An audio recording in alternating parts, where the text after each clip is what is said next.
Alright, let's build it up.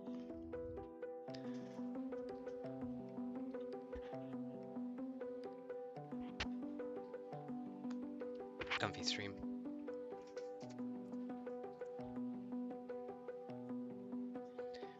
I have a hard time looking at the chat while I'm working because everything is like behind me. Like I have my workstation behind my main computer because I have a small amount of space to work with, but it is what it is. We'll deal with it. Alrighty, so this is the front left, front right. So I'm just gonna be working on the left one for now, putting the front right aside here. I'm gonna be connecting my soldering iron.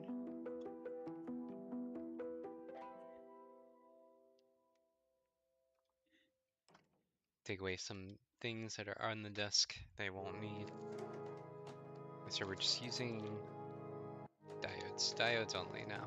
Alright, move things away. Diodes only. And you want to have something like this to hold the board together. So again, this is the front left. We're gonna turn it around, put the diodes on. And unfortunately this table here, this whole thing is like too short. It's like, I wish it was wider. But again, it is what it is. Alright, we're gonna be looking at diodes here, like these. Maybe we'll start with this side. Alright, have the baggie that everything came in.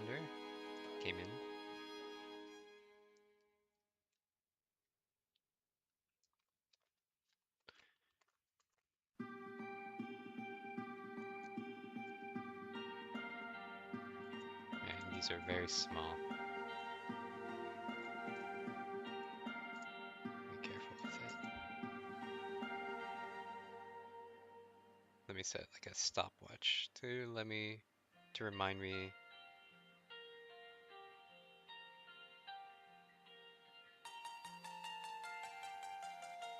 Never mind. Like to remind me how long I've been doing this for, but other ways to track that, I guess. Probably would be ideal is just to get the tinning of everything out of the way. Like we're gonna go for one side, so I'm gonna go for the I believe this the cathode side, the one with the line.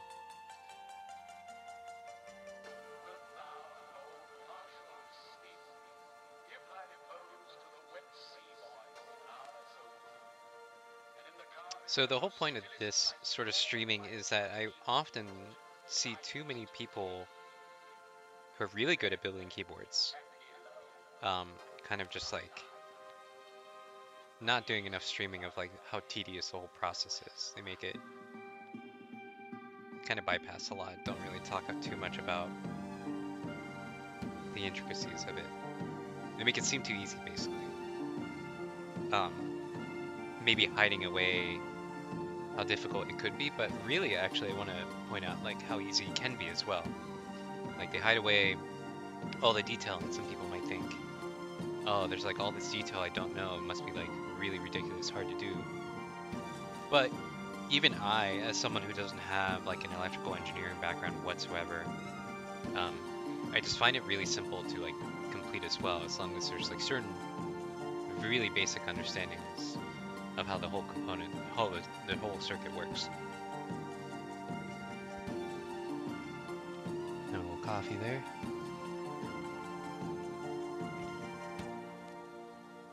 Alright, so this is gonna just wiggle a little bit, I'm sure.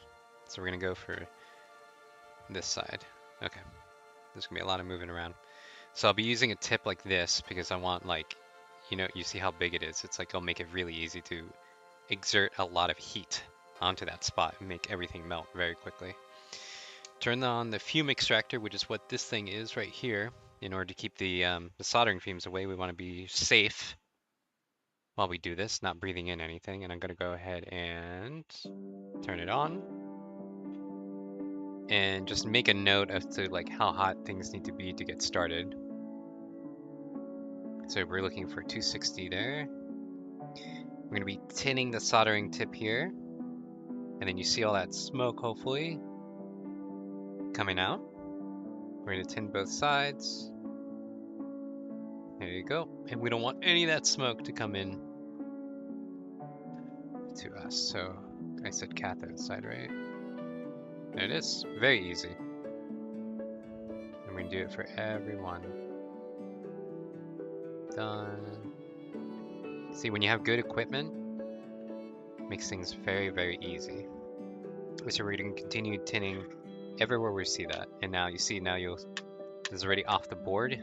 Little issue with not having a large enough surface, but we'll deal with it. There you go. There you go. And just keep going. It becomes a very meditative process here. Very easy. Look at that little spits of solder. I have no idea why it does that, to be honest, but it'll come off with the once we brush it with some rubbing alcohol.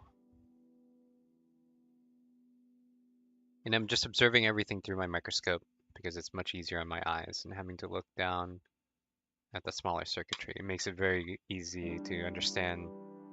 I mean, like a good mountain, good solder point there. Good hill, whatever you want to call it.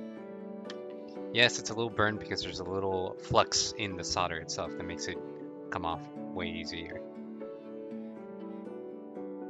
There you go. So that might be a problem there because of the, we don't want these things to bridge. We don't want them to make a connection against one another. So I'm going to just remove it really quickly like that, just so I don't forget in the future. Wondering why the hell is that button not working? It's very important to keep everything pretty clean because keeping it clean to me makes it like easier to understand what's going on.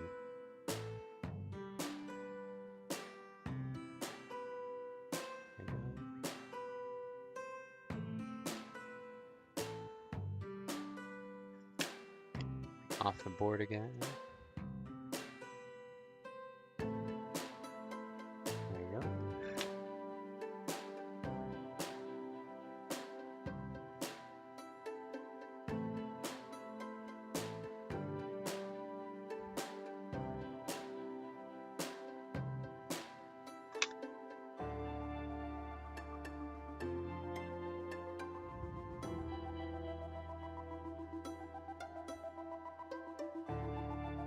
It's really just this easy to get started. And it helps having nice equipment, but you don't need it. I was soldering not with this soldering iron before, but it's really important to know like how much heat you need. Like you can have not great soldering irons, but just make sure that, solder needs a certain temperature to flow. And that's what I found to be the issue more often than not, is my soldering iron was just like not hot enough. And that caused a lot of issues.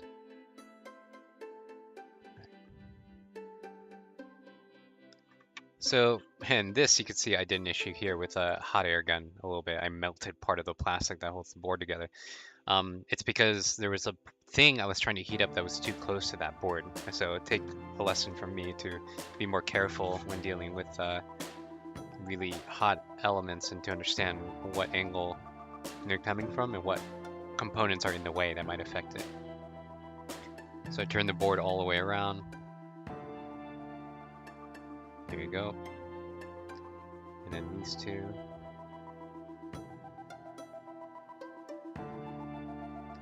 There you go. I think that's all of it for this board. And we're going to do one board at a time. And then what I go ahead and do sometimes, well, actually all the time, is inspect the work across. Oh, and here's a different thing. Maybe the webcam can catch it, but like there's like a lot of glop on here on like solder that's just kind of like on the side and stuff. I use this kind of gold, what looks like goodness, like wool I don't know, just like abrasive gold element here, and I just like rub my soldering iron tip on it to clean it off a little bit. So the solder will go off the iron and on here. And then I just leave it on my holder right there. And then any additional kind of goop, just like we want to like get rid of it.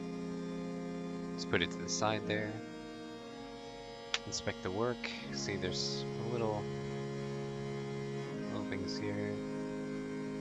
There you go. That one was a little bit more mounted on the board there. Just take a look. Good pair of tweezers is pretty important, actually. It's not necessary, but again, it's a thing about like necessity versus ease. And there's some things that I just don't wish to have to deal with without making my life a little easier.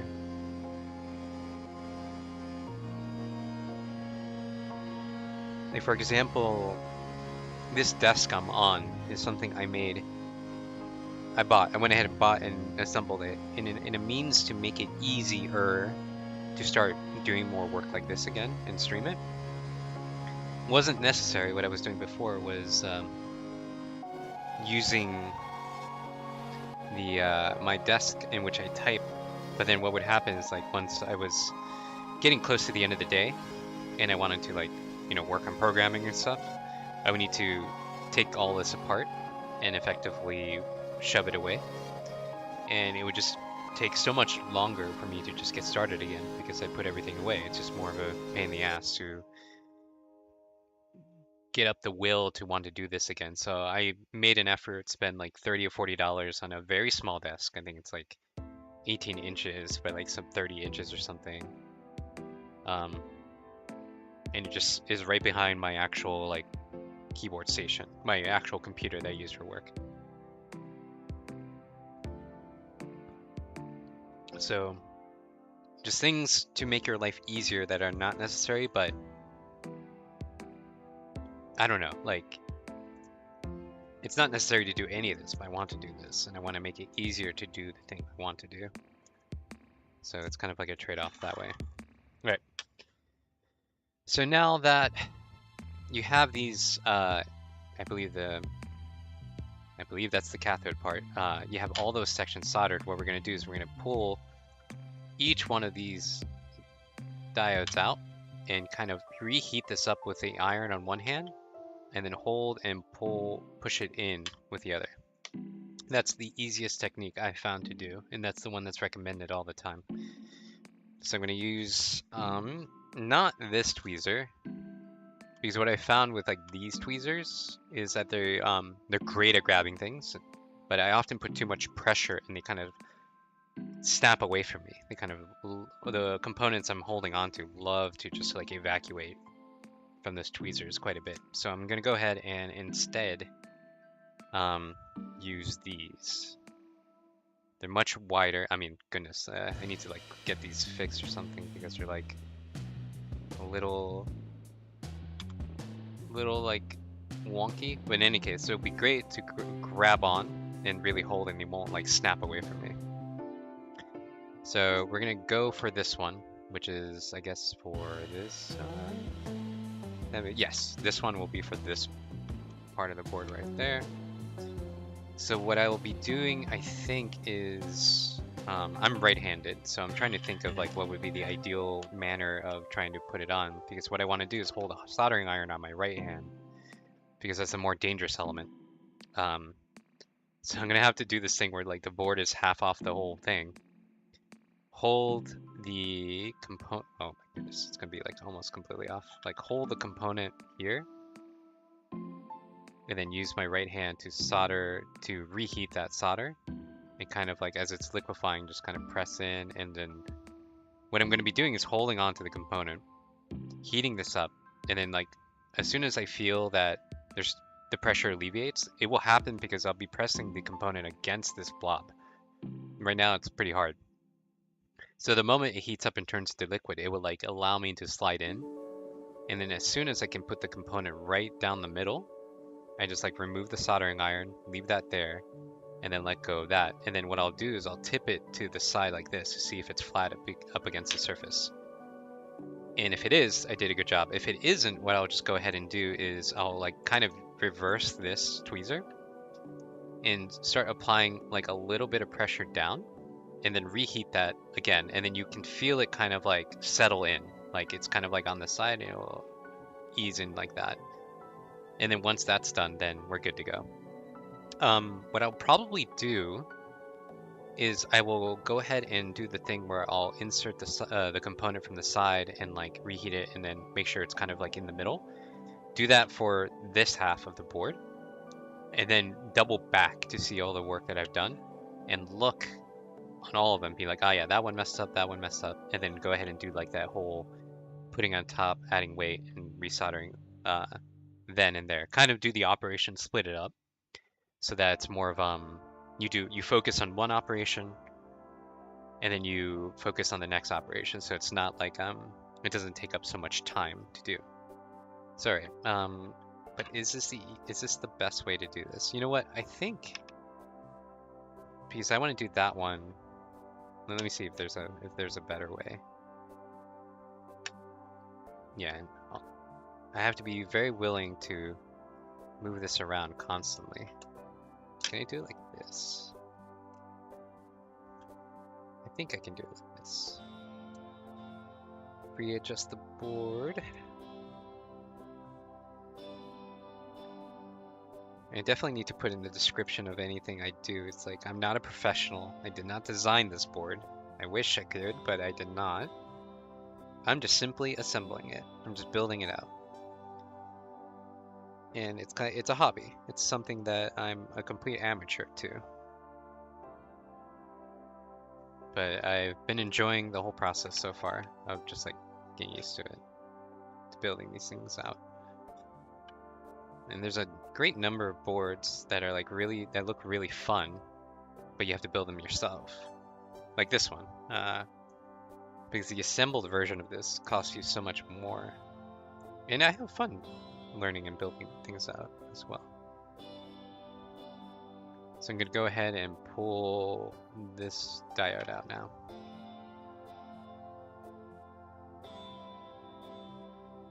What I do is with the tweezer kind of like do that, and then there's only one component there exposed.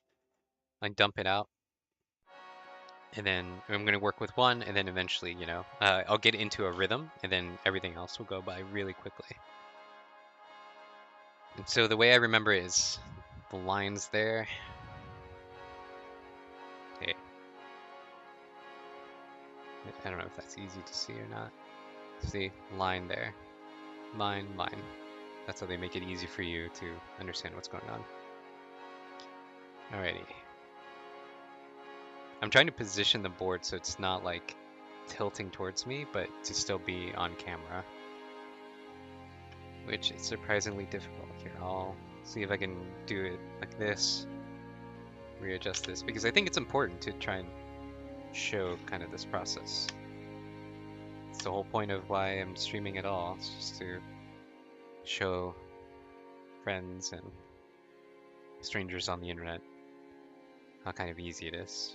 So I've readjusted this. This is like, you can see on the webcam, it's like really at this point of the PCB.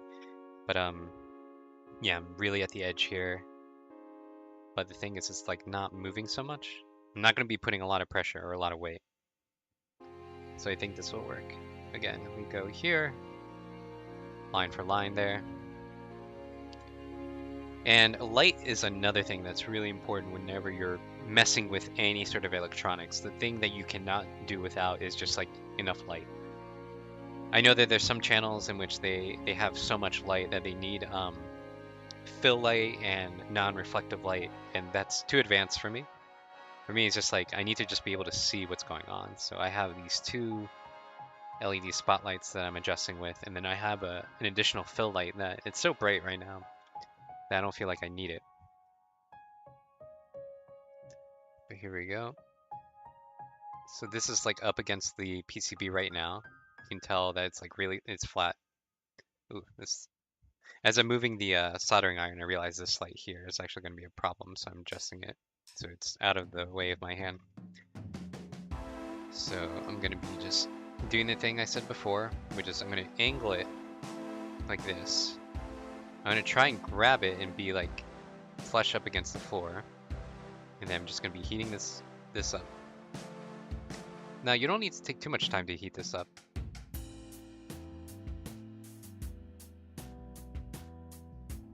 Kind of like that. Like that. That's it. And then ideally, you know, I won't start doing this, but then, you know, the next step would be like, okay, is it like really flat? You can even tell from out of focus, it's like pretty flat on the board. And the whole point is we're gonna leave it here for now. It's like not gonna move, see? It's not gonna move. And then once the diodes are on for all of them, and then you make sure that they're all flat, is then you double back and do that leg, and then you're done with the diode section. And that's how that works. All right, so that one's done.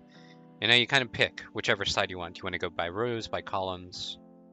I think just because I'm feeling it, I'm just gonna go like here, like kind of go up the column and do these three at once. Whoop. I just felt the board like kind of move out of, just move on its own. Which is not a great feeling. Trying to reposition this. And this is the dilemma of not having enough space, you know? On this like big board here, but you gotta work with what you've got. That's what's important. In here I have a silicone mat that is like rather heat resistant, and what I'm gonna do is use these little ports here, these little numbered slots, and I'm gonna move the diodes in there just to keep organization. Diodes don't really matter. The only thing that matters is which direction they're installed in. It doesn't matter if you are mixing diodes together because they're all the same, for a keyboard at least. 6, 7, there you go. Nice and organized in all their slots. I pulled 7 out. And you would hope that the manufacturer, the person who made the kit, will give you more diodes than you need, just in case one of these just evaporates, like you held on to them for too strongly and then it just escaped from your tweezers. And the way I want to do this is maybe instinctually you would want to do this one because it's closer to the edge, and you're right-handed like I am, so you want to go ahead and do this one. But the problem is once you do this and then you want to solder in that one, you have to like avoid putting the heating element on there, because it would be like overlapping like your direction of the heat. So, and this is just from experience, it's something you kind of just want to try and avoid situations like that. So you want to work from the inside here, and then you solder that and that's on the outside. That's just from experience. I haven't really learned that from any YouTuber or anything, because I believe the more professional people just instinctually know to do that. But as a brand new like novice at this whole thing, that's just something I had to learn on my own. Be like, oh, this is kind of why people do it that way. So if you're here, it's because you're seeing a complete novice attempt to do this stuff. There you go, same difference.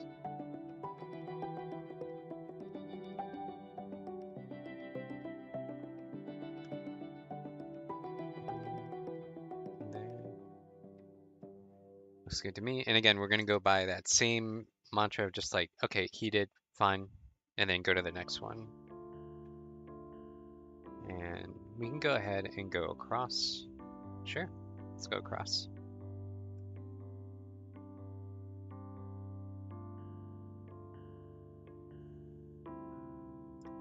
So again, it's like kind of like on the board.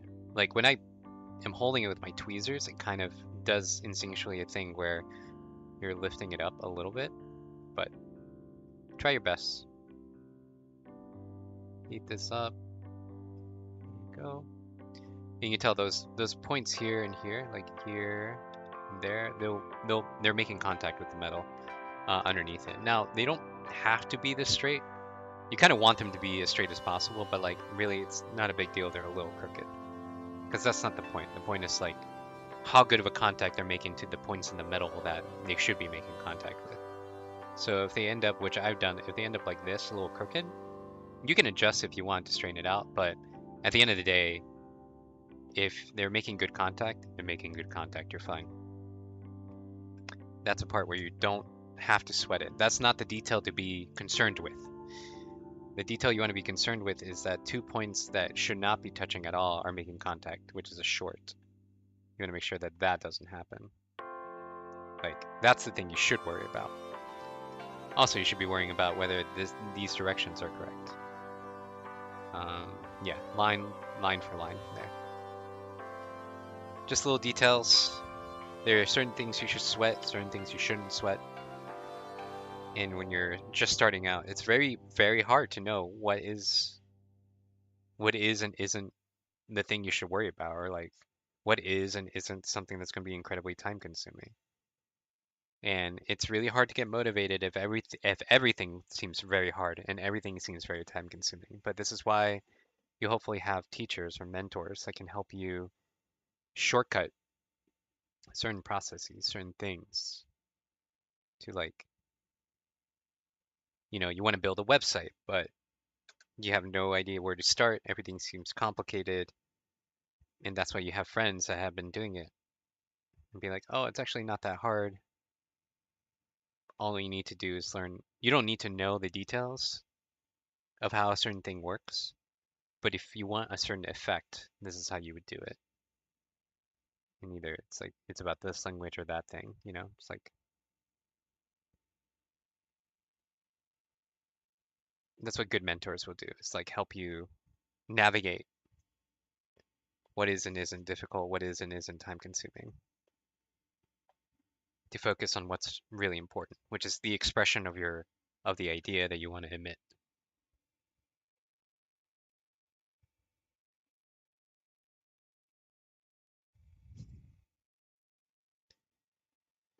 Alrighty, so we're doing those two. So this whole column is done. Now we start here.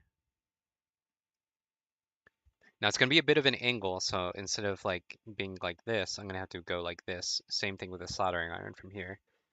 Just because of the lack of, real estate that I have on the board here. But it's okay.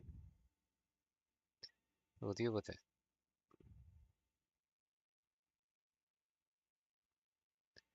So there you go. Add the heat. There it is. All right. Now, is that solder point good? Like, I can actually tell that the solder point isn't great. Like, it's holding the board. But, like, how do I put it? Like, well, first of all, this ball came out, right? This is just like a solder ball of sorts. And it seems, like I can still see the, sort of contact here. Like, you can't see it here because there's like a little bit of a mountain of sorts there. Now, instinctually, you could, like right now, it won't move, right? But the instinct probably will be like, oh, let me just add some solder and like work on that. But the problem I would have is like, it's going to move around, what I've experienced. Like if I hold on to this and be like, oh, I'll just add a bit of solder there, and then like your hand could like move, and then all of a sudden you have to redo everything again. So I think what I would do is I would leave it for now and just make you can see that it doesn't look quite the same as these. Like it doesn't have that same sort of coverage. Like you see these, like this one's like a good solder point because it's very smooth, shiny. You can't really see the contact, while this seems like a little like scratchier. Like there's like kind of more, like you can see the tip of my tool. There's like it's not as smooth and silvery. It's kind of like it has kind of yellowing lines to it of sorts, and this kind of emanates from that as well. What I'm going to do is when I double back around, check that everything is flush up against the PCB, is that I will go ahead and do another round to on the ends, and I'll make sure that this one has the silveriness there, and then at the very end, add more solder here to the side. That way it will be anchored here, and then I'll fix it on this end there. And I won't really have to worry about like putting solder and moving it around. So that's another detail that like, yes, you will need to go back at the very end and fix that, but It's not necessary because, you know, it's like not moving at the moment. All about the details that you don't need to worry about. That's what's important. Here we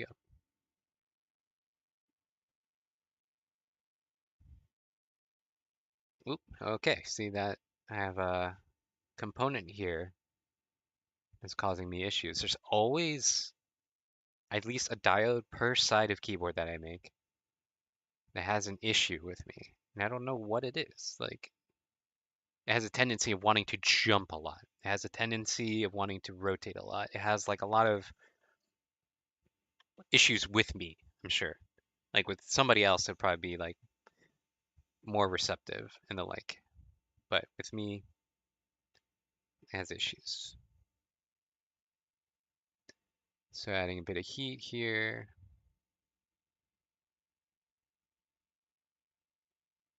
There you go. Like that. And again, the yellowing part here, I believe it's flux that's part of the solder itself.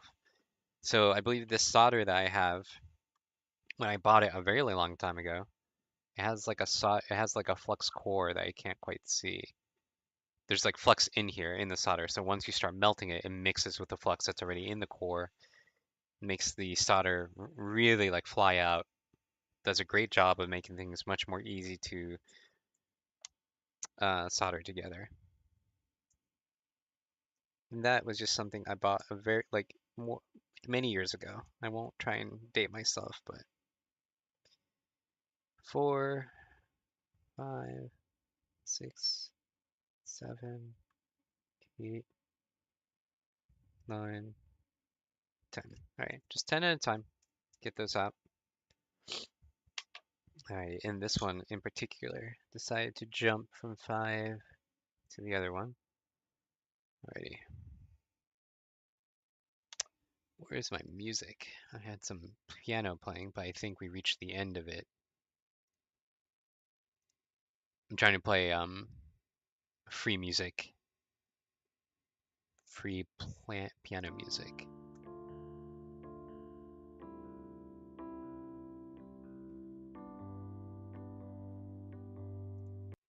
Let me go to the next page. There we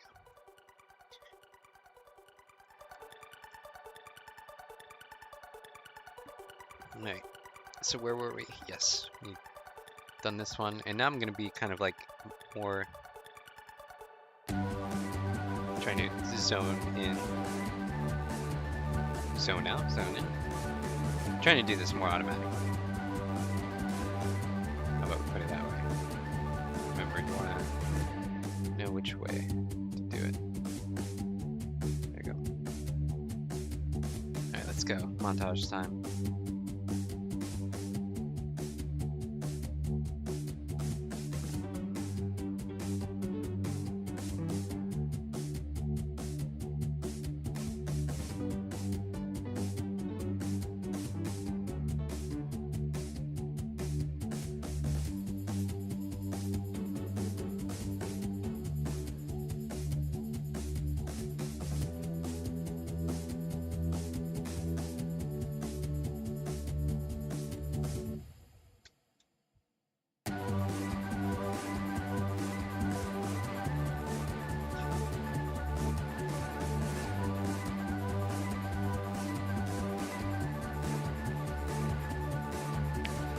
Just lost the diode. Where did it go? It went straight through the PCB. Landed down here. Perfect.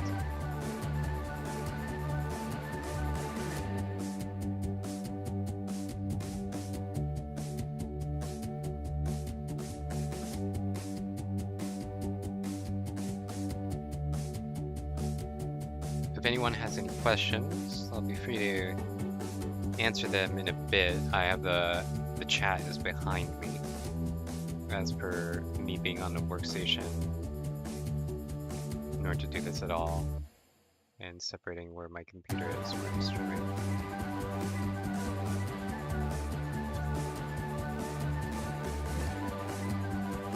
So you have to forgive me if I'm not instantaneous in responding to your questions.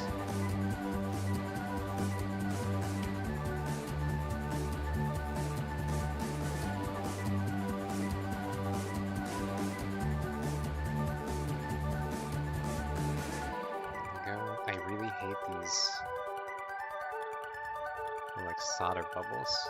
What is that?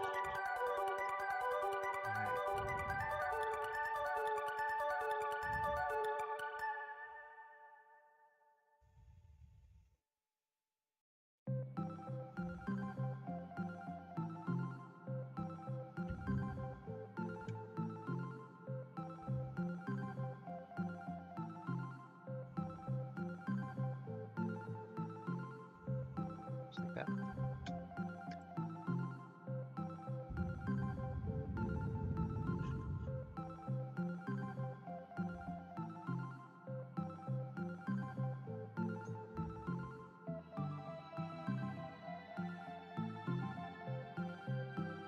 There's a little fuzz on it, not gonna matter.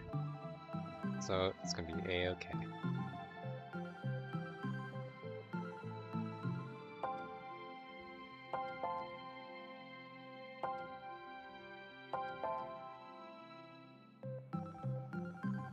It's a little crooked. Hey, totally fine.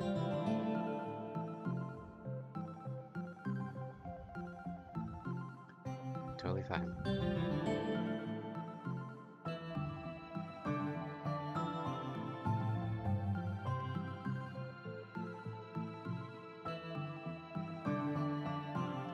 Look at that.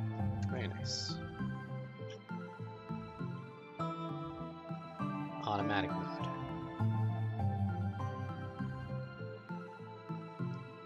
Components will flip on you like that. Doesn't want to get back to where you want it to be. Hey, see? It has a little bit of an attitude, but it's okay. Components will do that. Just patience is key with all of these things.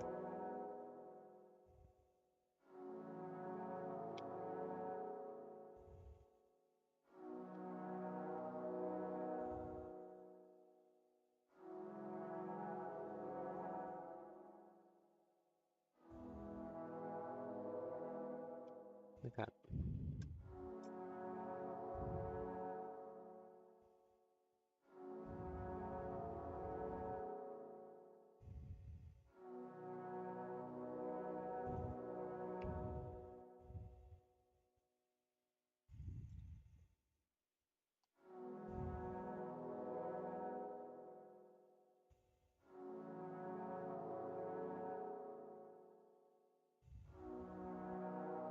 There you go for the most part. Alright. Keep it going. How many more do I need? So 1, 2, 3, 4, 5, 6, 7, 8, 9, 10, 11, 12, 13 more. Okay.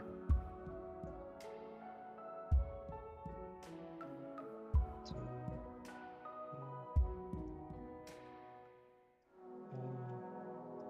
6, 7,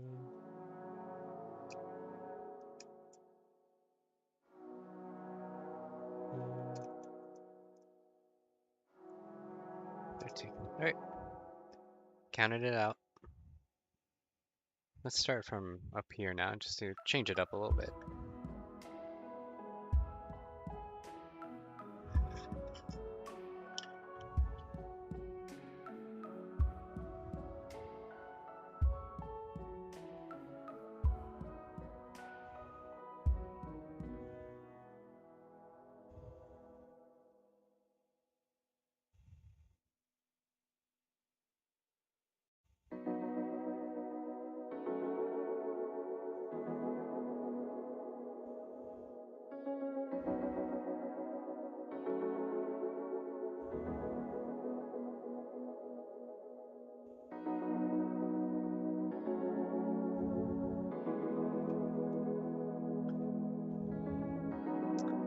Maybe I won't go column, column. Maybe I'll just go over row, row. Oh, whatever, to keep it entertaining, right?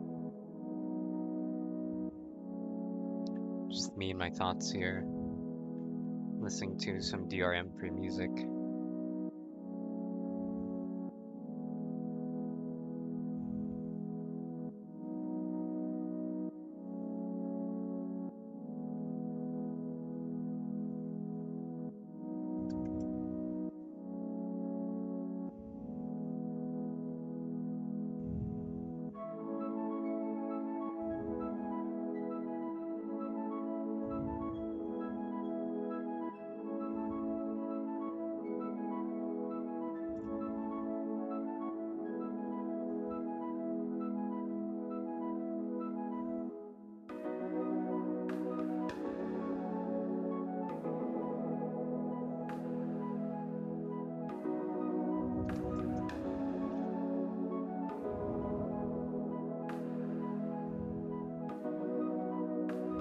And this is good where I don't have the PCB holder like up on the edge here because I would most certainly burn it.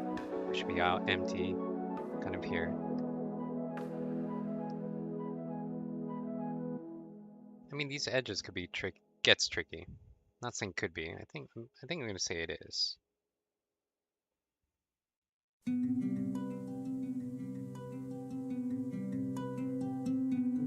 See, super crooked because there's nothing to really haul up against. So I'm gonna do the thing there, and you can see when it solidifies, it starts to not be as it looks more like a matte finish. The solder itself. So you know at that point it's like, ah yes, it has cooled.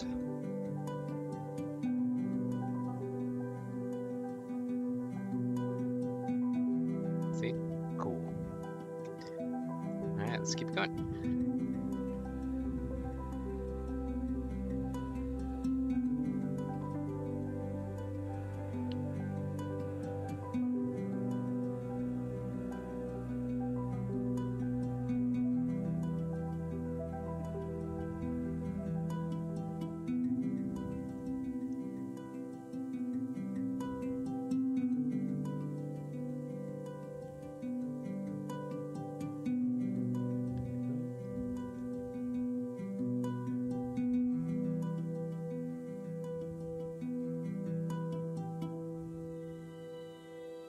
Oop.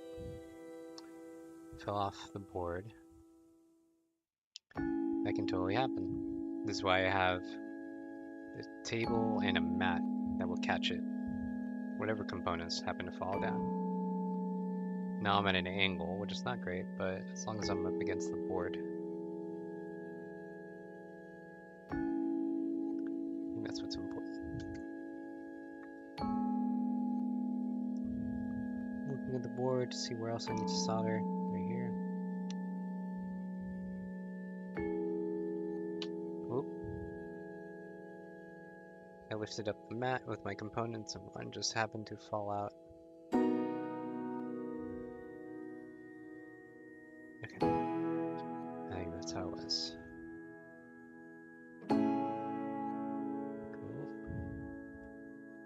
Cool. Hopefully everyone can see alright. And this whole stream is not for naught. Cool. Kind of recording the blind here. I don't have anyone double checking my work.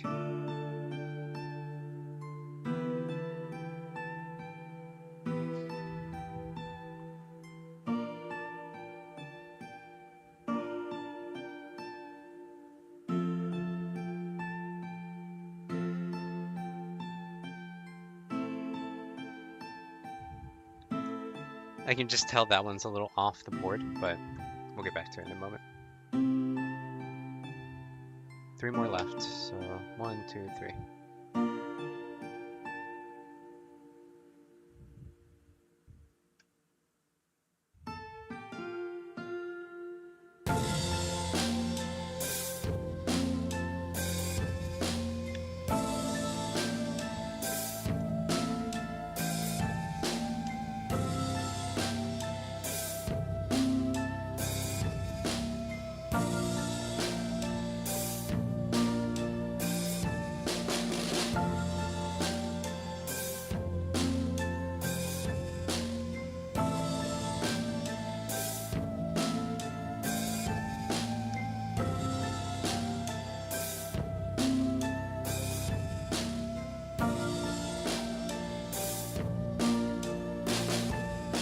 A clock turning its hand.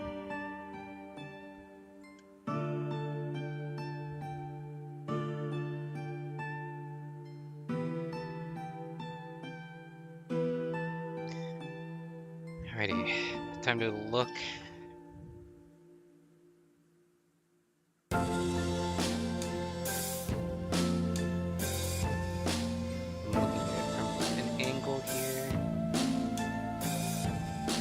There are a few I can see already that are off the board.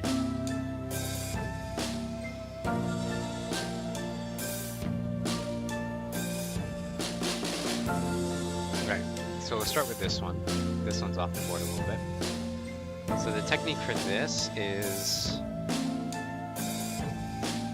I'm gonna hold this down and apply some pressure while you can see you got reseated immediately. Now, not a lot of pressure. You're just trying to make let's say a suggestion. You're recommending that it needs to be down, kind of giving it some advice. You can almost tell that this one's off angle because you can read the lettering on there, but not on there due to how the light is hitting it. So here,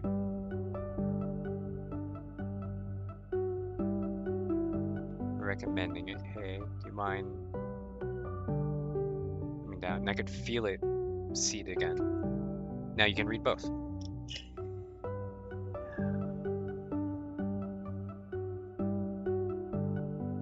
If you end up putting a lot of pressure, you'll have done what I did, which is you put so much pressure it just launches out onto the floor, never to be seen again.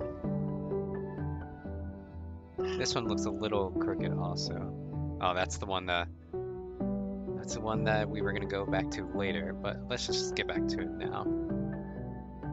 You know, I can already tell it's a little crooked too, so that was the whole point.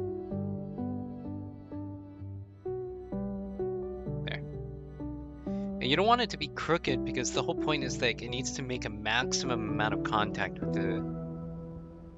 the part on the board to make sure that the connection is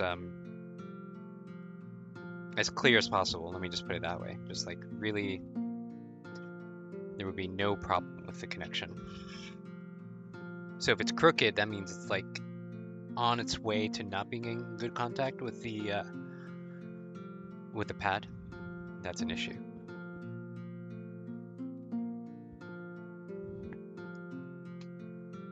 A little coffee there. All right. So next up is all the other sides. And this is how laborious this whole process is. You know, like there are a lot of videos on YouTube that will just fly by this entire section I'm doing and just fast forward. But I don't know, like I think it's just as important to be like, hey, this is kind of how it is. It's like there are all these decisions that get made about how to do this. And yes, they show you the end product and it's quite good often, but it's not quite good to share how anyone else can get started in here, you know? Like if you ever wanted to make your own keyboard, you want like the kind of what does the day-to-day look like to try and make this happen. And I'm trying to just share that with people. It looks like this, like, you know, it takes roughly this long for someone who's built a few keyboards before. I'm not a master at it by any means, but like I built a number of them before, messed up a number of them before. And this is where your time goes. Like depending on your confidence level with like a soldering iron, it could take longer, it could take shorter amount of time. Here, I'll try and sneak this in. See, that didn't work. And also the lighting is not great, right? There we go.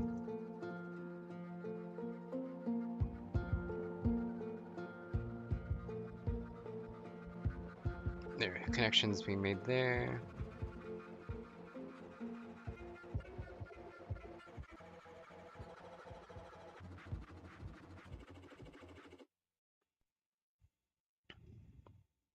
And like, yeah, and these ball connections I don't really like, but it's not like getting any better. But it's there. I don't think they are cold solder points yet.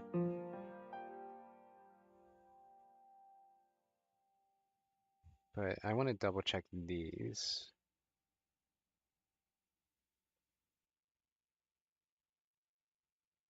There you go. There you go. All right. They look okay. They look fine to me for now. Okay. See, now I'm getting caught in the details. What is actually important? It's like, let's get the solder points here. And I'm using my tweezers to hold the solder because I want to use up as much as possible.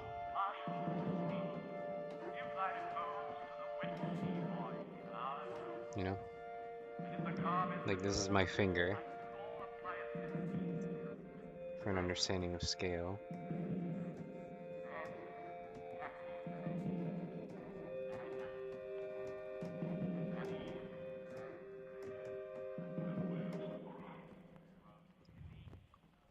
And people might be a little unnerved by how small the scale things are, but you get really used to it, and especially if you have a microscope. It really makes navigating these scales not as difficult.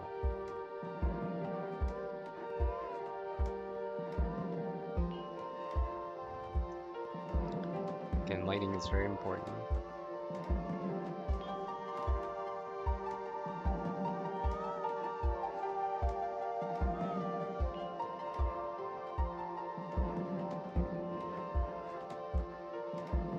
What is this, right? Like, come on. Give me a break. Give me a break.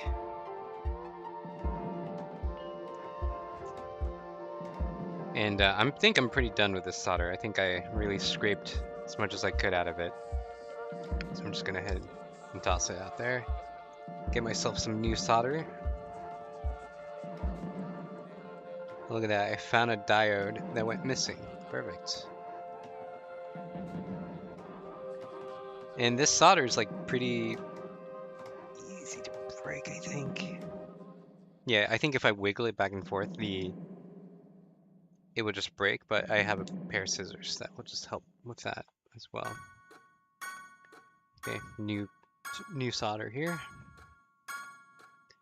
Where was I? I'm just gonna be holding it with my hand now.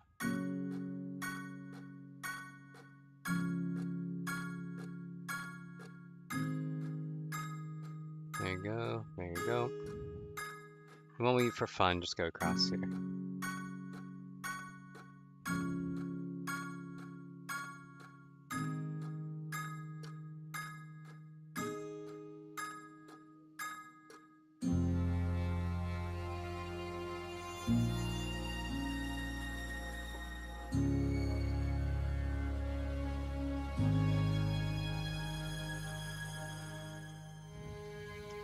Let me adjust my lighting situation a little bit more.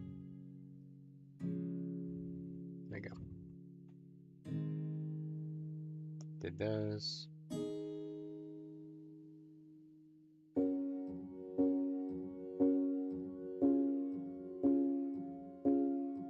And I added solder on both sides. So there's like a constant, like, kind of ready to go solder. I'm adding just a little bit to break off to like continue to add to the pool there. Pool of solder on the solder tip here. And as soon as I do that, like, it just, boom, right on top. Double tap here, just to make sure. And then why don't we just like go here to the bottom as well. Now it looks a little like out of focus just because the board is now like, it's moved in elevation a little bit because of the awkwardness of where all these components are and my PCB holder. So that'll be constantly happening, I feel like, in this stream.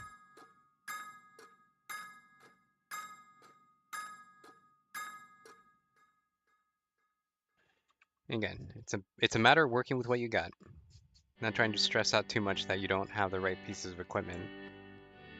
Just keep going. Yeah, you don't have the state-of-the-art soldering station, but what does that matter? All you need is something to solder things together. Alright. This one's interesting because I think it is close enough to this pad that I think it might block this from being able to go on. So here's another problem. So when we go ahead, I'm gonna go ahead and solder this right here. And then I'm gonna move the component below because I think it might be an issue in the future.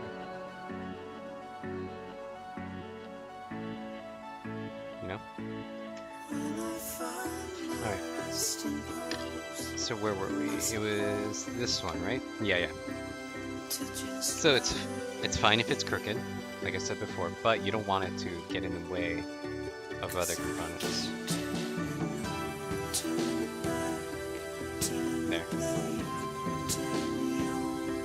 Now double check if it's raised. No.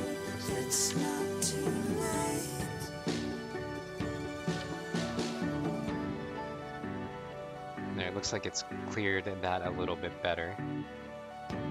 Why don't we just do a double check? This is the part where you would put the switch. You solder that on, and then you can put any sort of switch you want. In this case, it's a Cherry MX switch. So I'm just going to take one out from here. Oop, and that's Kapton tape, doing a great job of holding on to the stuff. Pretty sure I'm pronouncing the tape incorrectly, but it's the yellow astronaut tape.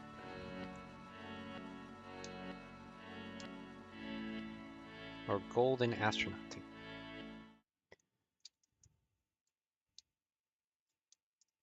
There we go.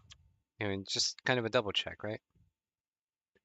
Will it clear this one? Yeah, now for sure it'll clear right there. Cool. Because before I think it was getting in the danger zone there of not being able to fit, but we just double checked our work before soldering both ends because it's a pain in the butt to desolder stuff. So why not take the extra time to make sure you are right, which took like 20 seconds, and make sure everything's okay. All right, we'll continue going.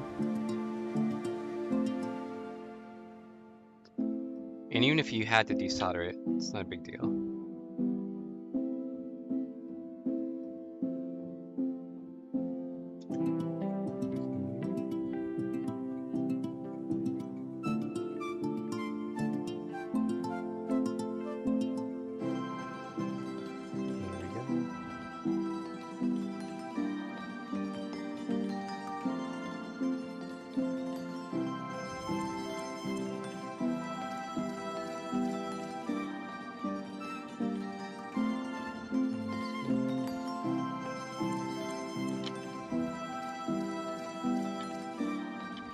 To me, or is this one?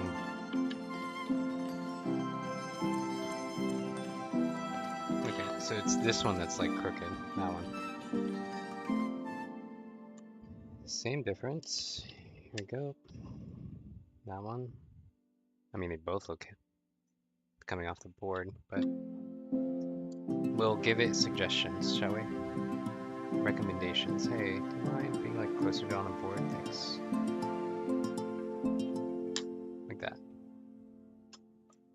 Isn't it easy to tell though? Like you look at it and they're both supposed to be complete parallel, and one looks like it's floating from one angle and the other one's going the other way, so.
This one also looks crooked, but I just like put it up against level to my eyes.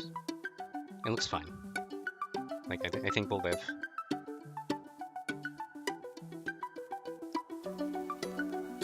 It looks very close there, but I think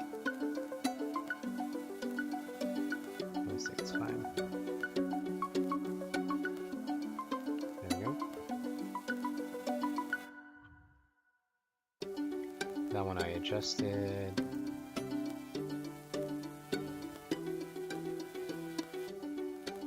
Yeah, I hate it when they look like balls. Balls of solder.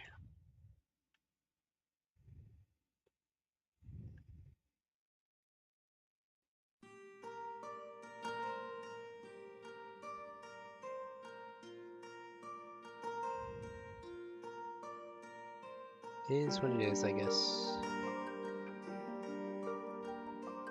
Okay, now we do the annoying process of checking our work. Multimeter time, we're going to set it to diode mode. Depending on your multimeter of choice, it will all look different. And what it's going to be is, here we go, cathode, anode. So we want like this. So black, red. So I'm just touching the solder points. I'm getting 0.605 as the reading for that. And effectively you do it for the rest of these too. 0.604. And then you just make sure all of them read the same as expected. 0.603. It's like off the board, come on.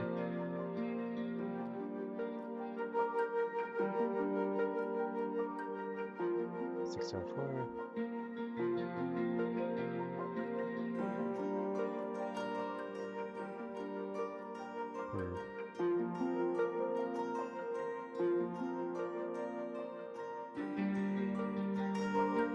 Alright, that's stable. It was like going all over the place for a moment. I guess we'll see once we put the switches, see if it works.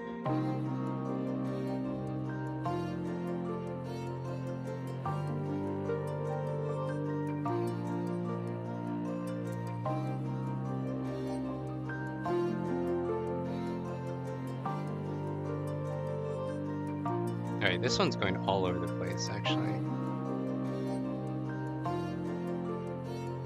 Now it's fine. Okay, now it's fine. Alright.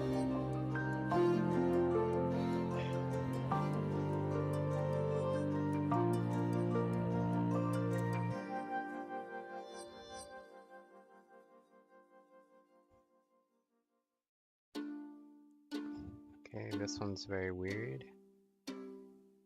And by weird, I mean I'm looking at my multimeter, trying to do the readings. I'm either getting nothing, or like readings are completely different from everything else. So this one looks like it's not right.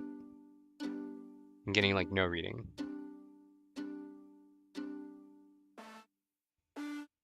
Yeah, it's all over the place. And then I'm hitting this one. 0.604 is the value. I'm doing this one. 0.603. Interesting. Alright, so it's like all over the place. I kind of want to just resolder what appears like that point, which looks problematic. Just want to like give it a little touch up here. There. Alright, same difference. Let's go, let's go. Okay, it's still freaking out.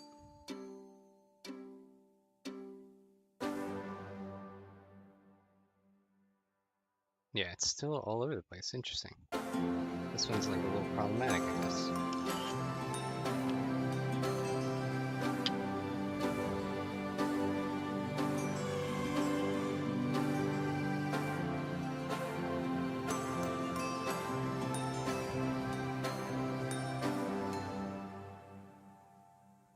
Might have something to do with the fact that I'm like trying to do measurement reading after just soldering it.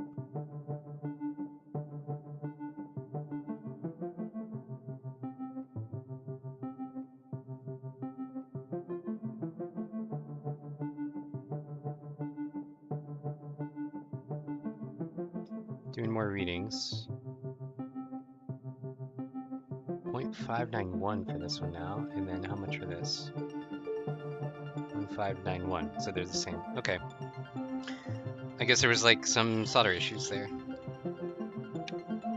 Just gonna double check these.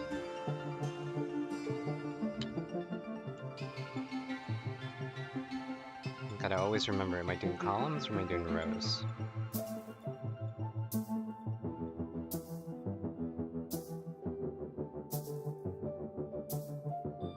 They're the same.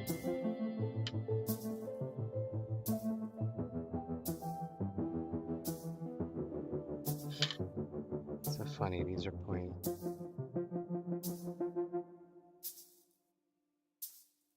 Why are these all over the place? What the hell is going on?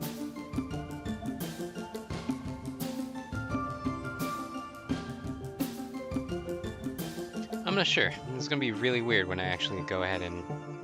Like, these might be problematic. I'll have to relook at the archive to see what the hell may be going on. Measuring the value, 0.598. Measuring this one.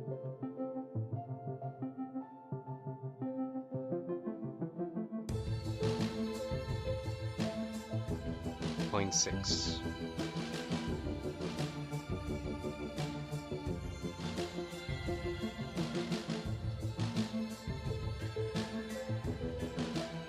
Fascinating.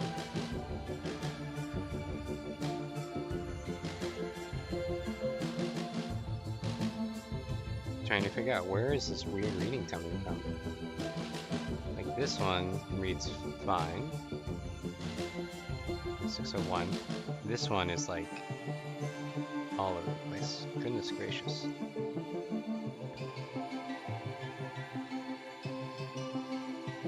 Just want to make sure that the connection is good.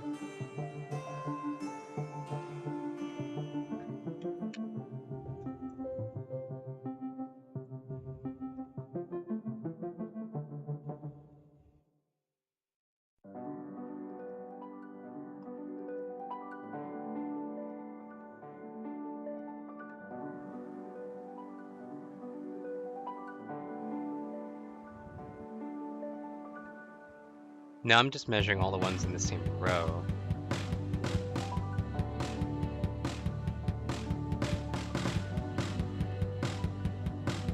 To be honest, they're all kind of wonky. 0.65758 for that one.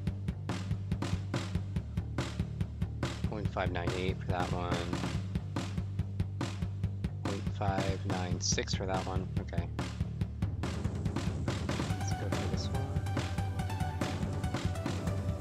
Like the reading, I don't know what the number should be, but I know they should be like somewhat all the same, you know?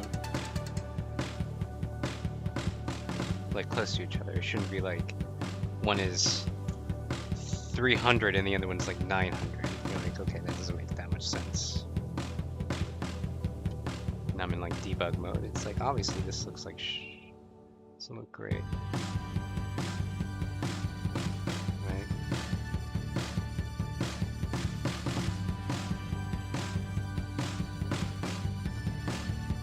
Making sure that the solder really flows for a little bit longer before I pull the iron out.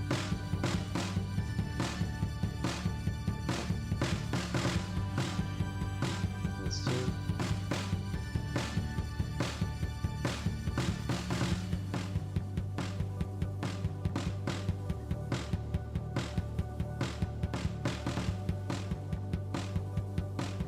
Come on. 0.577.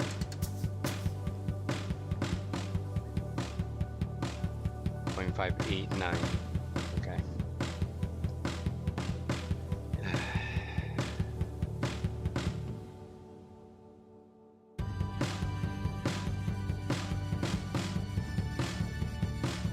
That one needs a little bit more help.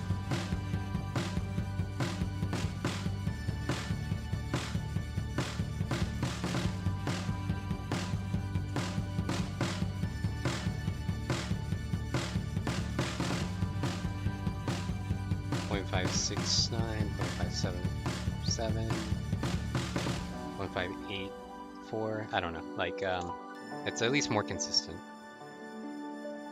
I know the heat is influencing the values for sure, like all that heat I just put on it.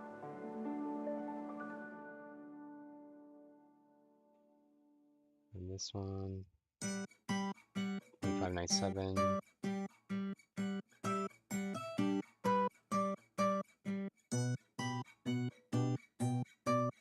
I'm gonna reheat that one.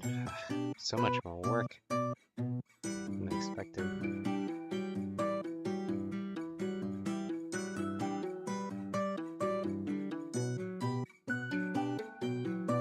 But none of this is magic. It really isn't. It's just a lot of work. And coffee. A lot of work and coffee. There, that's better readings. 0.573.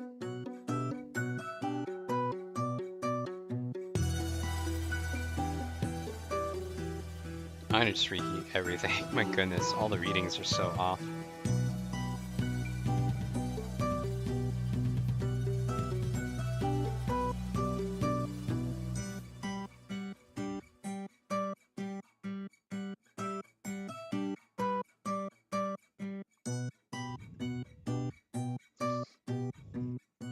It's good to do it now when there's not as many components on the board. 0.578, 0.581, 82, 83, 84. Alright, what do I get for this one? 0.5, 83, 84. Okay.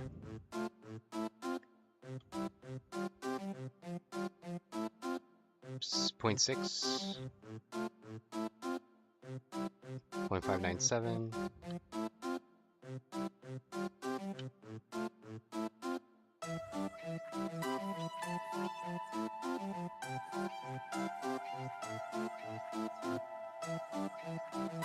0.604.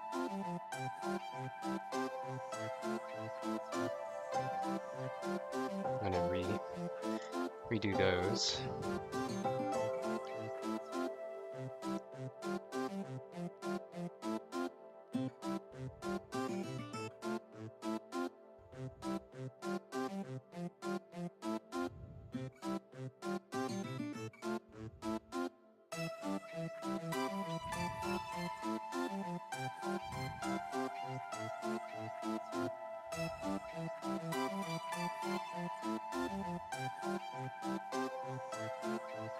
And 5, 6, and climbing.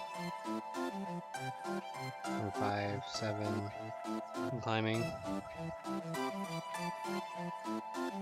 Alrighty.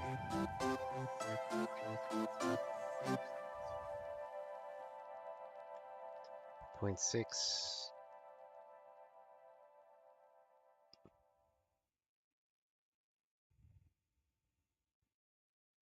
It's fluctuating between 0.6 and 0.7. This one right here. So hit this with some laser beams.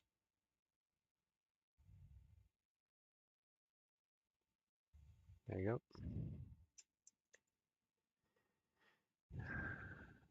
Mm-hmm.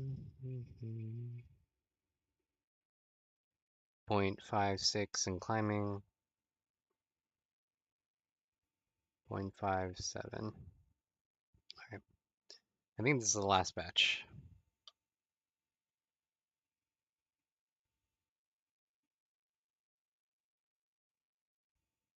0.61, 25, and down. Okay. How about you?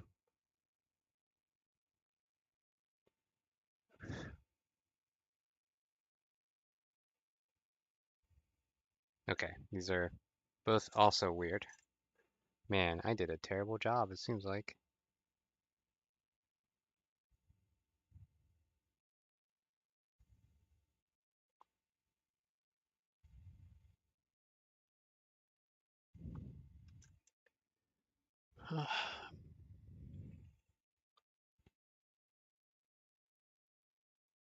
Point 5, 6, 0.58. Okay, I think that's close enough. Alrighty. So we've double checked all our work. We'll throw in our multimeter probes onto the floor. Um, let's see what else. So then ideally now it would be the switches, which would be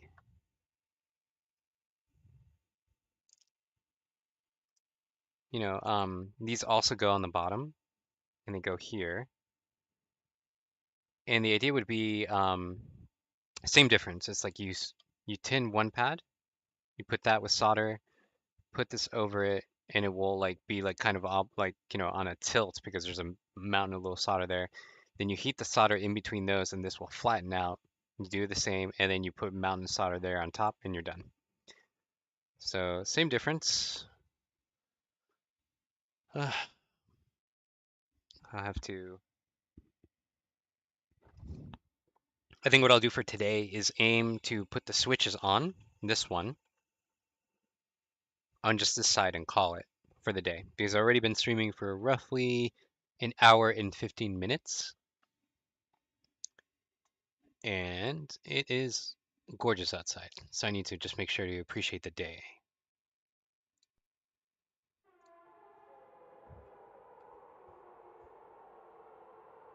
Kind of archive the stream and be like, yep, this is like lessons learned from trying to stream and do this stuff. Alrighty, same exact process here. You're gonna kind of tin one side, add some solder there. We're using this flathead tip because you need to, this is a big area and you don't want to use a fine tip. Fine tips look like this. Like you don't want to use that because too much surface area. This is much better for really small components, like it would have worked here, but the other one worked just as fine. So that's a fine tip. And just for me, I'm just going to do the right side here as well. And I'm just going to run and do it. This pad is like so big that I can see it very easily without the help of a microscope. In order to make this go by faster, I'm not even moving the board.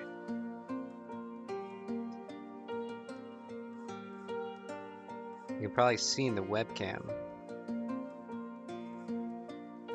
how I'm doing it.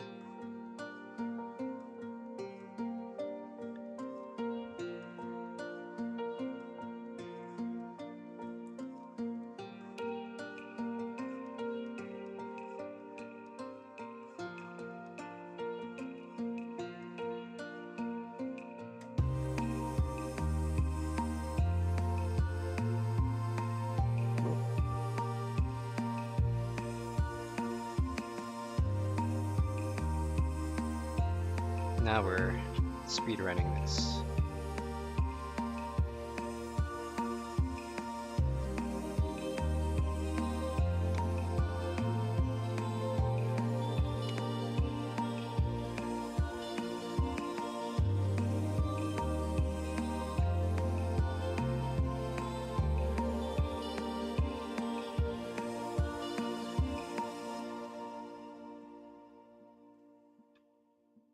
Okay.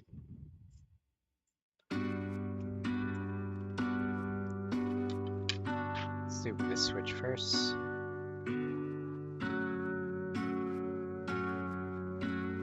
And I would love for this to not be moving around so much. Gonna be flat, thank you. So it's so bright that's getting blown out, so we're gonna do that. So the trick for this that I found is that this is like kind of like wobbly. Again, press it down, give it encouragement, and then kind of put this in the middle.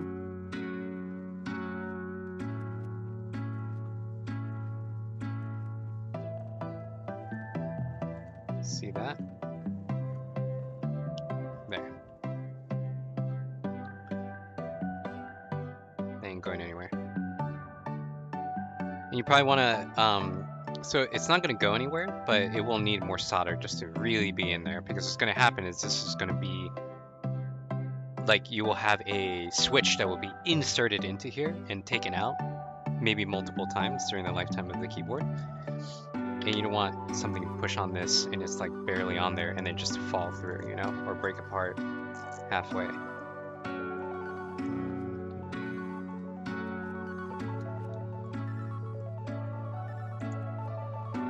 So we'll be doing a quick, like, let me just get this on there round, do the other side, and then double back and do the first side again.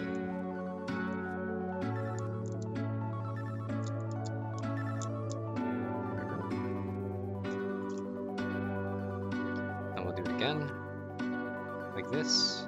And again, it's wobbly, right? Because there's a little bit of solder there that won't allow it to get flat. Intentional though. Have the heat there, see it flatten in, perfect, and out. That's on there. Rinse and repeat for the rest of them, over and over. That I feel is like the easiest way to get these on.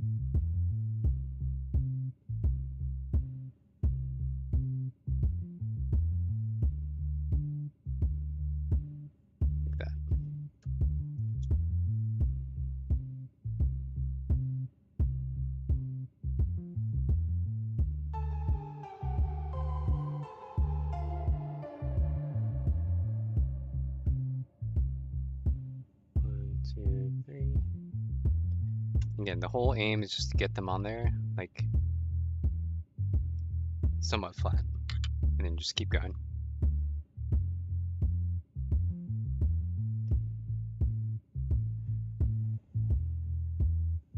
Maybe even easier will be trying to add them all on, like a whole column. Yeah, that'd probably be easier, just the whole column. Like that. Same difference. And I already violated my rule. I should have done the ones on the far left and gone in, because now I have to like do this angling thing that I don't like to do. And the angling thing is not good either because it kind of constricts at how much heat you can give. Oh, wait, did I even put... I didn't even put solder in that one.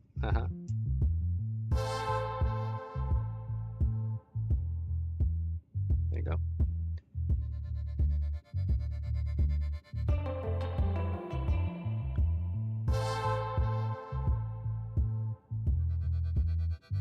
Like that.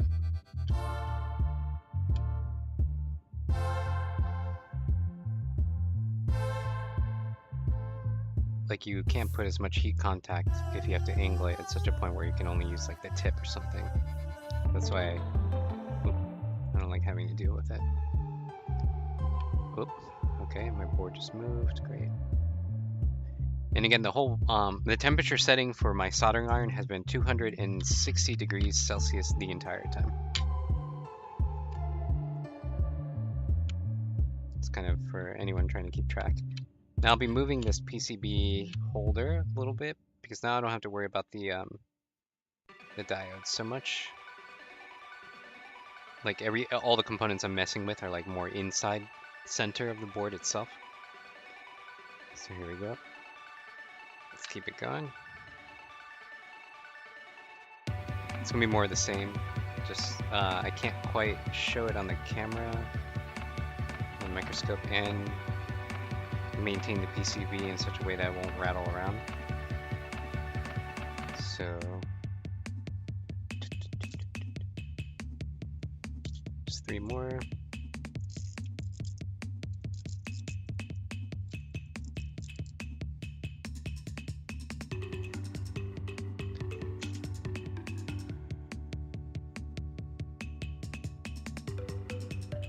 So I guess, you know, since I'm cutting it short, I'm not going to have the whole thing built out today.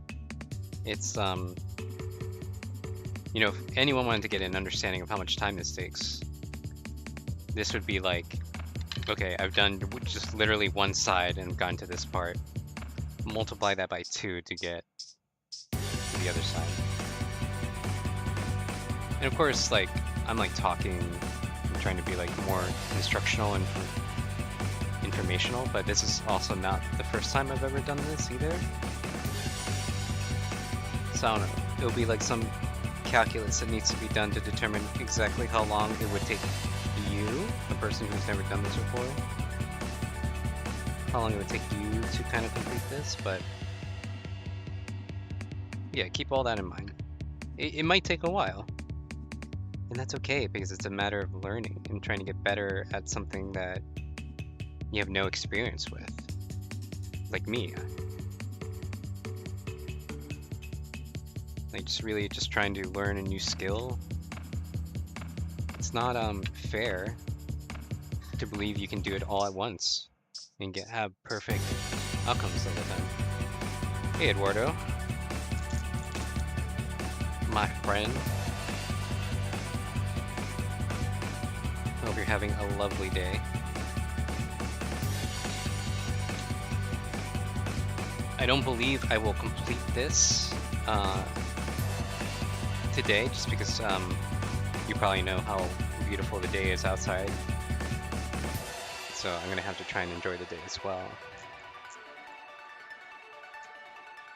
But at least I'm getting started building this out. You know, I've been saying I was gonna do it for a long time, and then put it off for reasons you are well aware of.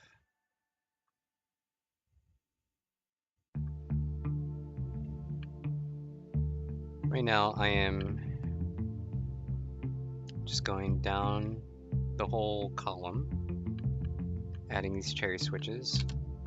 Now I'm gonna be just like looking at the whole column all at once, pushing down and doing the heating procedure. Whoop. Second pair of scissors are in the way. Doing the whole heating procedure again, but I'm not gonna try and move it into the camera just because I know that, well, for one, the PCB holder is just like rattling all over the place. But these parts, these switches are so big in comparison to the diodes or LEDs that you would have to install that I don't have to look at it underneath a microscope.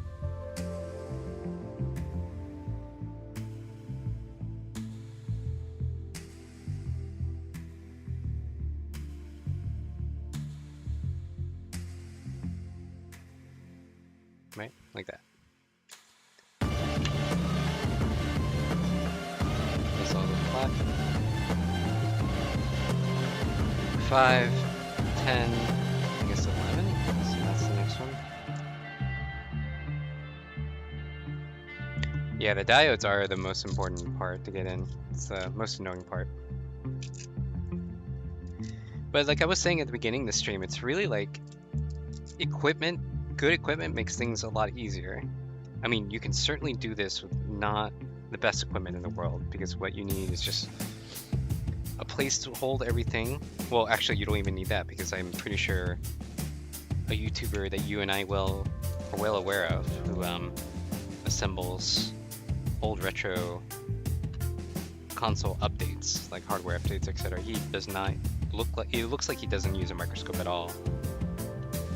I need the microscope because I have a lot of trouble with seeing components that small. But you don't need the most fancy equipment to get started. I think when I got started with all of this, I had a $20 USB microscope.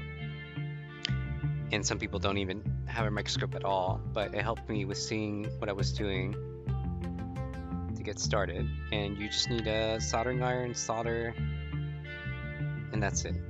Like, some people don't even have a holder for the PCB, they just kind of use a table. The fancier equipment just makes things easier, but it doesn't mean that you can't get started and do things already with the minimal like budget stuff. And that's a thing I learned from Adam Savage from Mythbusters fame. He has his own YouTube channel called Tested, in which he is constantly being asked, what type of equipment do I need to get started on like the sort of props engineering that he does, right? Because he grew up, his career was doing props for ILM, Industrial Light and Magic, and solving a lot of issues there, and then he used that experience to do Mythbusters. So his thing about tools as he says, is when you have kind of a job in which you need any tool, like say you need like a screwdriver, and you don't know which type of screwdriver to buy. Do you buy one that has bits in it? You buy a screwdriver that's very expensive? And it might seem like kind of, you know, stupid. It's like, do I buy like, I should just get the cheapest screwdriver? Well, it really depends on the type of work that you do. And what he recommends is that you kind of do window shopping, so to speak, on screwdrivers for the type of work you're trying to do, whether it's small micro work like this or, you know, bigger fabrication work, like something like larger than human scale, and you get the cheapest version of it. And then when you find out, like, having worked with it, it's like, oh, I would love it if it had this feature, that feature, whatever. Then he says that you buy the version that you the most expensive version of that thing that you can afford. Because the whole point is that you buy the cheaper version to find out where the limits are for the thing. Like, what are you actually looking for? You don't go and buy the most expensive thing without realizing what are you actually looking for, and that takes time to realize. And so that's what I ended up doing. Yeah, fundamentals and yeah, patience more than anything. Absolutely, patience more than anything. But don't go buying the most expensive thing that you can afford or not afford, thinking that it will make everything better. It's like, no. You have to have the foundational understanding, like, of what you're looking for, what you're trying to do. And a very cheap version of the tool that you are using can help you find what that is. You know, what is the fundamental, like, aspect of that tool that you need for your job, whatever it is. And then once you found it, you do a bit more research and buy the more expensive version of that same tool that does the job that you need. Like, is having access to multiple bits one of, like, the key cornerstones of what you need in order to make your job better? And you buy the most expensive screwdriver set that has the bits built in because that makes your life easier. And so on and so forth with everything. You don't spend all the money for the biggest and best computer if you know that what you need it to do is something really nominal, actually, nothing too extravagant. And you can save yourself a bit of money because you know what you need based on your experience with the cheaper thing. At least that's what I've come to learn from Adam Savage, and I think his sense is right. There's not a thing that any one company, any one person can tell you that this is the thing to buy because it will solve all your problems. I think that's kind of like does a disservice to you and what your use case is. Ah yes, so we're at this point. So I'm heating this up, and now it's like mountain time. It's like, yeah, let's do a glob of it here. And again, this is meant to be like part support, because what's going to happen here is you're going to insert switches in and out.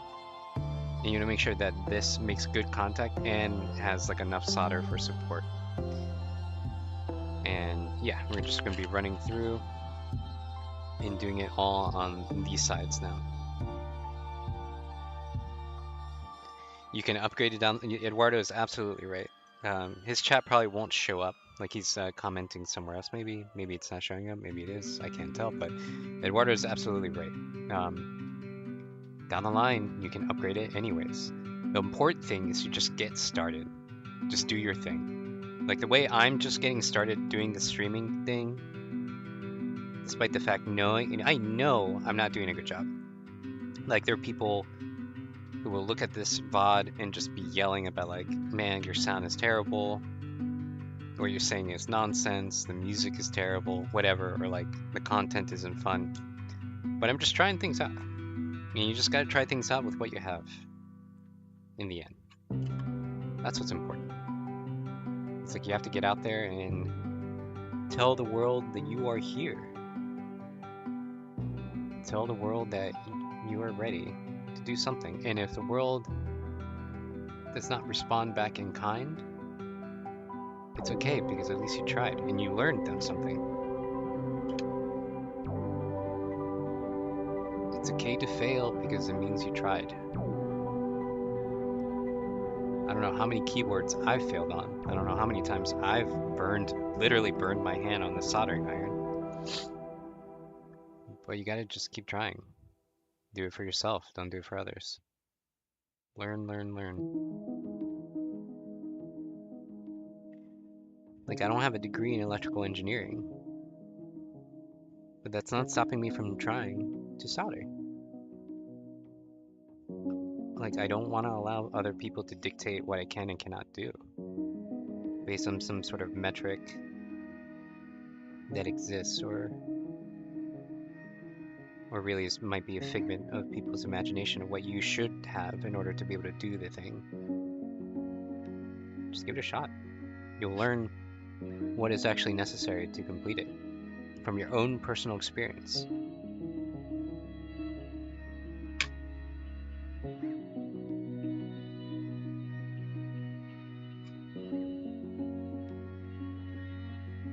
And yes, you will realize that there's a larger world out there.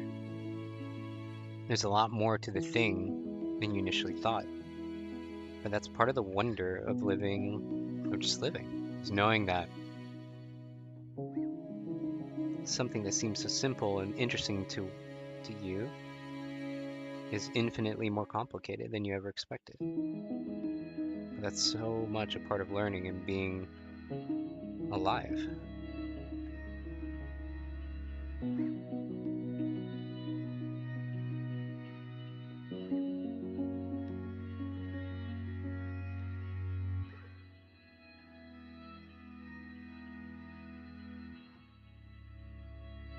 I mean, this keyboard might fail too. Like, I might have missed something. YouTube, yes. Waters on YouTube. I don't have the restream chat set up on OBS yet, so the only thing that will come up as of like someone's chatting is for Twitch. But I'll learn to figure that out.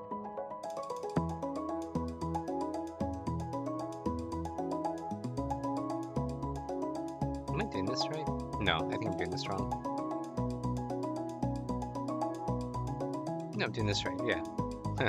I'm putting the big blob of solder on the part that doesn't have all the switches, yeah. I'm like talking and trying to do this, and I'm just like, I just plain forget where I'm at sometimes. Which is fine. Spewing life advice. I'm trying to build keyboards. Unsolicited life advice, you know? But the whole point of this is like I can hope to show people the actual difficulty in building a keyboard like this. Not to be like, yes, look at this difficulty, like you bow down or anything. Just like, let's be real. It's like kind of this hard, but you know that there's no punches being pulled from like a quick montage that hides the work. This is kind of the work, and if you can see and understand kind of what goes into it, I hope that you can see an image of yourself doing it. Like, you know, doing this tedious work, listening to your own music, and just see yourself being able to do this. And I want that to happen. It isn't magic. You can do this. It takes work.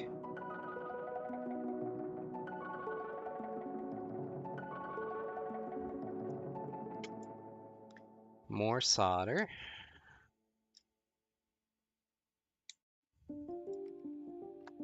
I'm just running through it. Apologies if the main camera isn't catching every single bit, but I'm like, at this point, trying to speedrun it in order to appreciate the day, the outside world.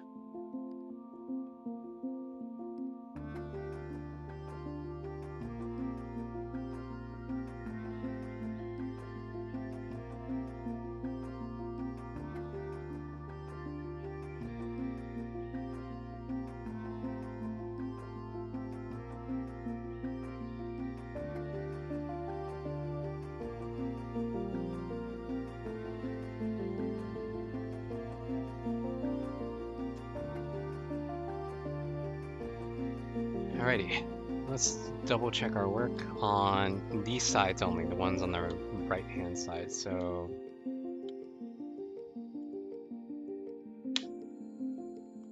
what I'm looking for is just that the solder is like matches kind of that shape. And again, the yellow is flux that can be scraped away with rubbing alcohol. This, I hate it when it does this extra bullshit.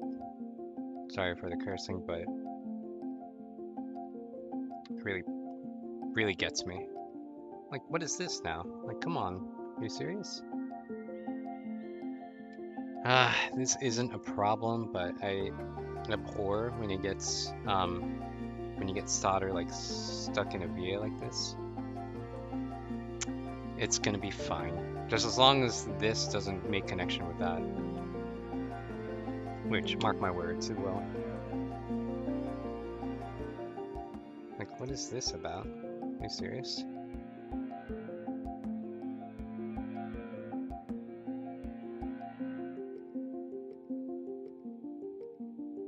I mean, is this meant to connect? I don't know. But it's right up against it.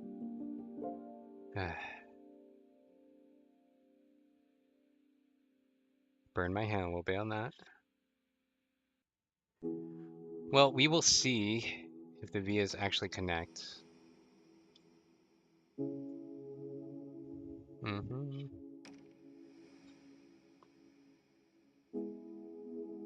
Look at that, it's more solder there, great.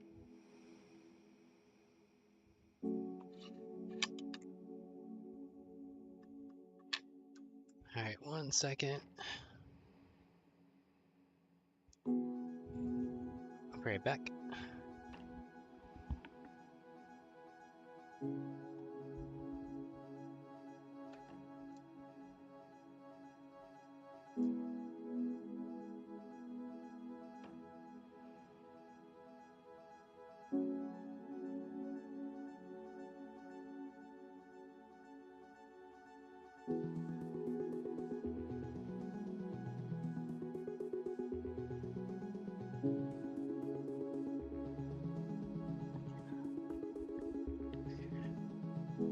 Yeah, I'm not sure where it's. You wrote that are these vias meant for the LEDs? I'm not sure what these vias are for, and whether they should be making a connection there or not. I am going to be of the mind that I'm going to clean it up. So with that, I'll be presenting the wick, and I'll be presenting the flux. Ta-da! Just to clean it up. Like, I'm not sure what it's meant, but I don't like that it's this dirty. So I'm gonna introduce flux. There we go. A little bit of flux there, which can be cleaned up using rubbing alcohol. And I put this, and this will attract the solder right there. And I think I need to increase the temperature to like 280. Whoop. To around 280. There it is. Let's give it a shot. Let's try and clean this up, shall we? It takes a minute to do.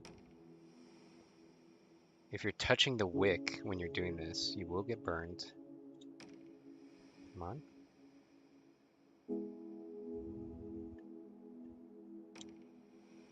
It's so funny. It's like touching.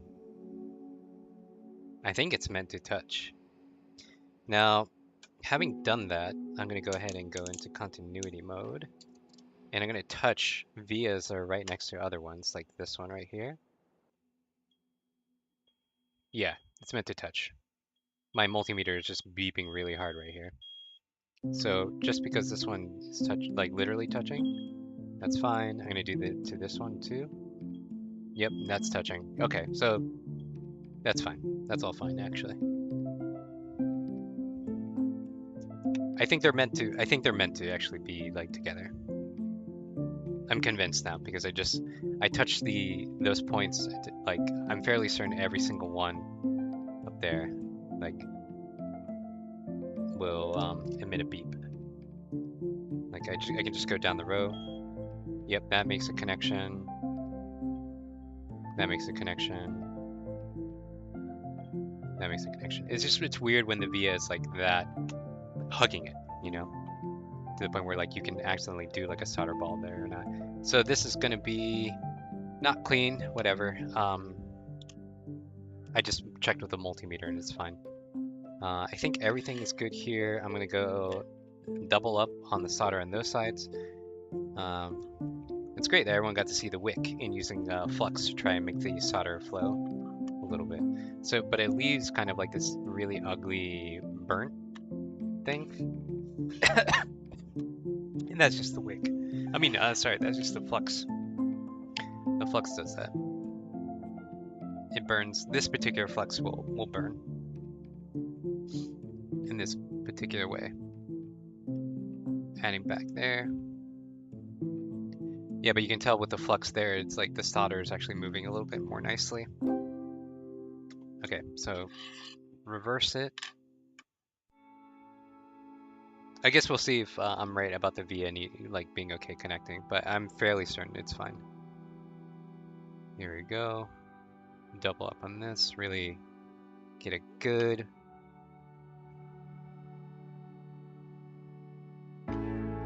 amount on there. At least this is what I did for your keyboard, Eduardo. Like these sockets here, I just make sure to just like drown them in solder here. See, make a good connection.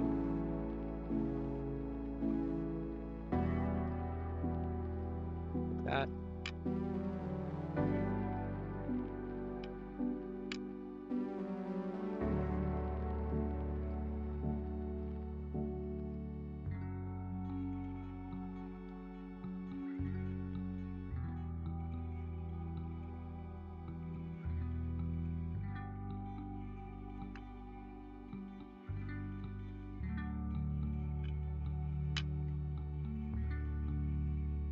Now again, speed running.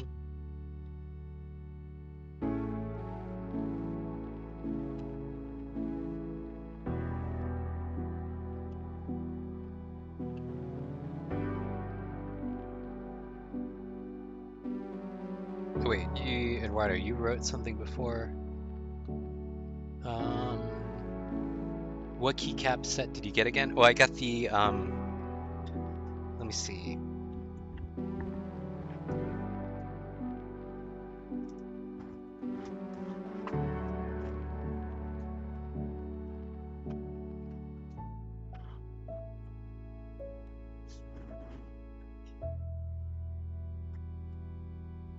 Here, I got the GMK Bento Round 2. Let's see if I can. It's so dusty. Can you see from here? Yeah, you can kind of see it. GMK Bento, like round 2. Yeah.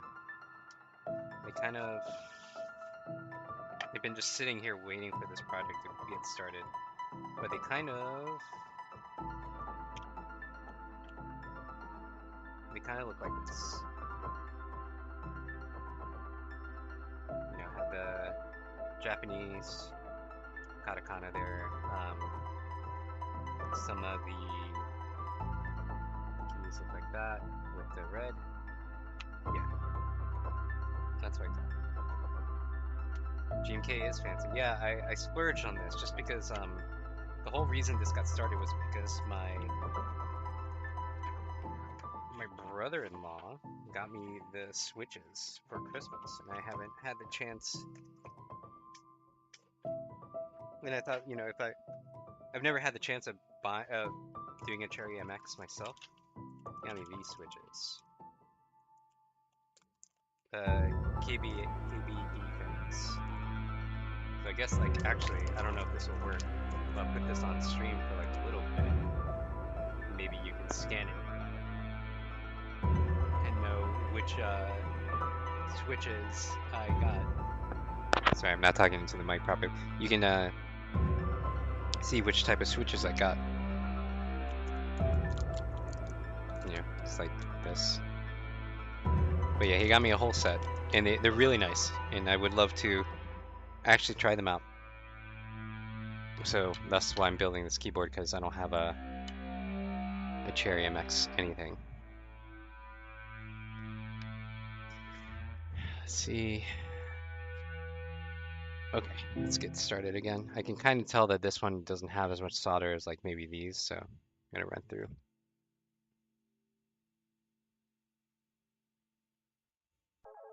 Getting distracted again.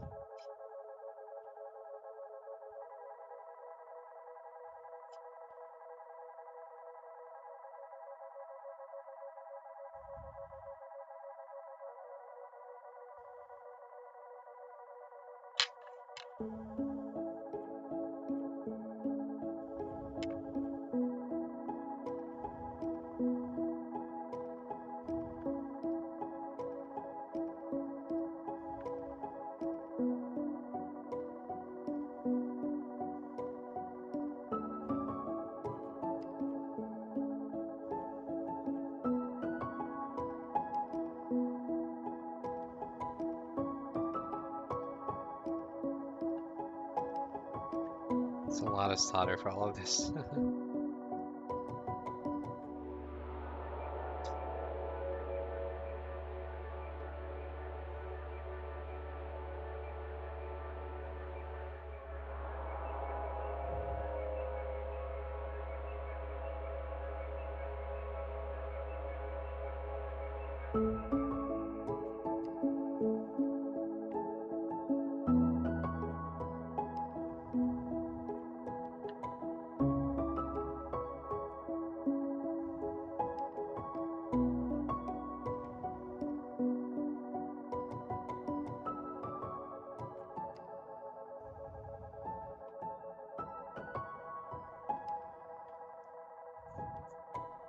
I'm gonna do just a little bit more solder here, and then I think I'm just gonna call it a day. Again, the whole point of this stream is really to show how time consuming this stuff can be. You know, like, let's be real. This stuff doesn't... Everyone gives you the montage, but can anyone just give you the live stream of it? And how time consuming it is, of like, how many times you gotta pull out the multimeter to double check your work, you know? Like, the diodes are giving you funky readings, what do you do then? It's like, I don't want to hide the work. I want people to look at the garage and understand the amount of effort it takes to do any of this stuff. It's not magic. Look at this flake. What is this flake doing? Can you get out of here, please? Thank you. Just a rogue connection waiting to happen here. Yeah, it'll come off with the rubbing alcohol for sure when I scrub this later, because this is nasty stuff. I don't want that resin to be on the board later on. I'm just double checking my work. This one could look a little better, so I'm gonna give a little touch here. And yes, the heat does transfer, so if you're touching this when the heat is on, it will burn your finger a little bit, like it did to me.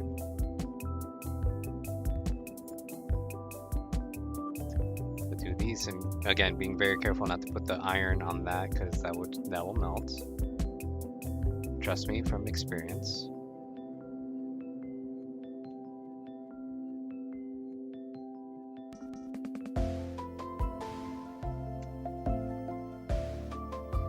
Little solder ball there. This one could be a little bit better.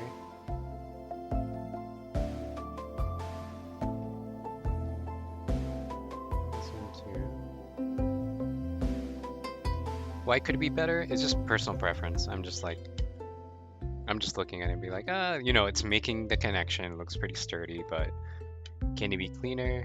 Okay, yeah, it can be a little cleaner. All right, the other side one more time.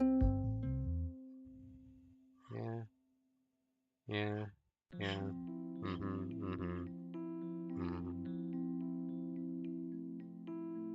Maybe that one a little bit more, just a little tag. Just because I can see the pin, like where this connection has like a kind of a groove that is separating. Like there's like a little bit of a separation to indicate where like the groove is still there. I kind of want to flood that zone So you can't even tell that there were like two separate connections. It's just like, yeah. There you go. See? Get that. That's just my personal preference. It's fine, fine, fine, fine.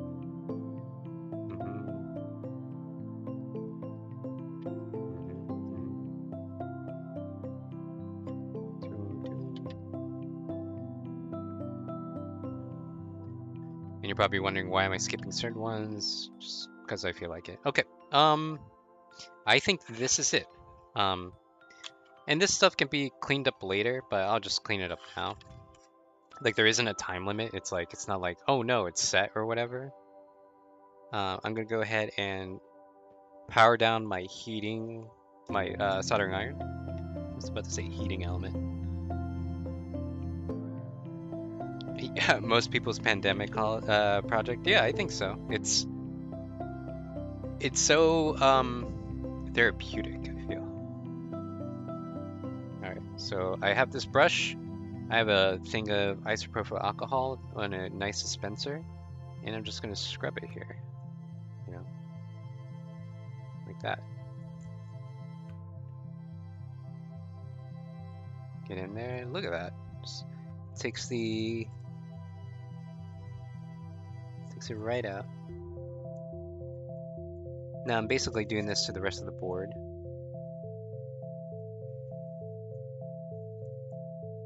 It's a nice strong amount of alcohol, rubbing alcohol here. I'm going through every connection here. And the thing with alcohol is that it quickly evaporates. Here today, gone tomorrow sort of deal. And then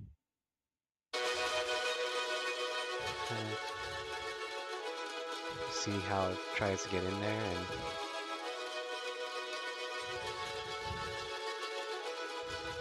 actually, I have a better brush than this one. Should not be using that brush. I have a way better one somewhere else. Again, to make things easier, not to be able to do it. This brush. Yeah. There it is. That's the ticket. Look at that.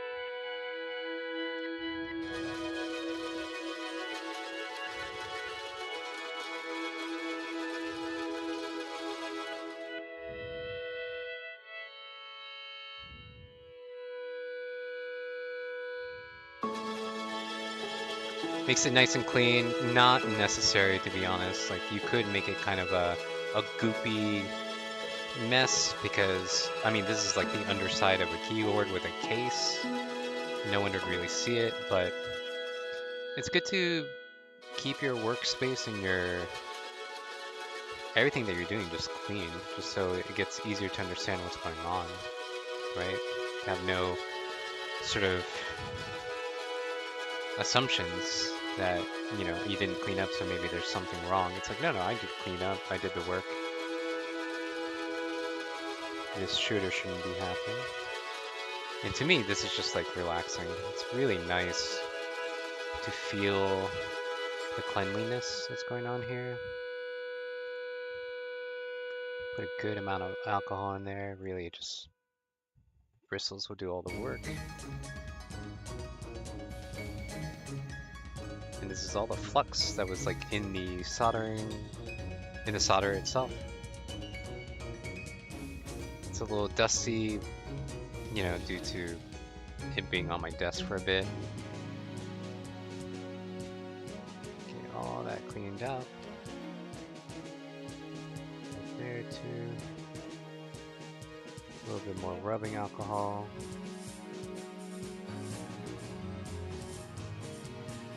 When you have a bit of rubbing alcohol, it likes to kind of spit. And the reason you're seeing the whatchamacallit, the flux on these bigger connectors is just used a lot more flux. I mean, a lot more solder, which contains the flux in it. So that's why you see it like all the time here. There you go.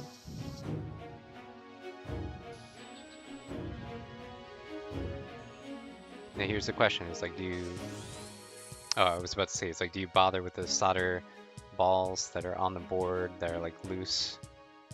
It's like, yeah, try and get rid of it if you can, because you don't want them to like inadvertently create a connection somewhere else. You want to eliminate as many variables of something going wrong as possible, because you don't want to have to worry about it. Eliminate all that worry. So just eliminate that worry. Gone. Don't even have to worry about that anymore because you took care of it.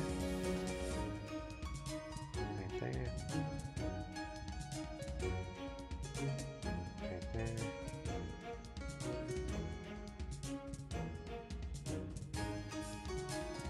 Eliminate that worry.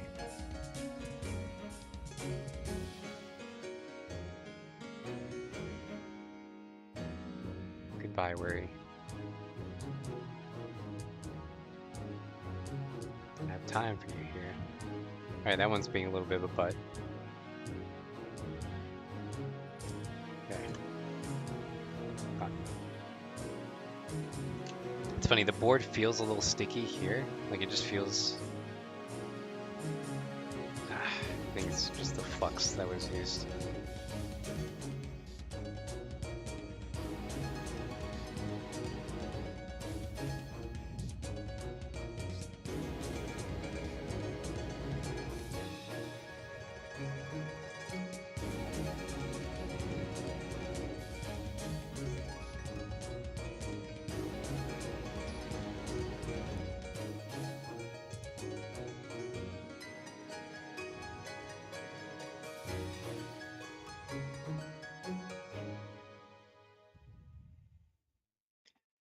And I have some paper napkin to try and pick up some residue here.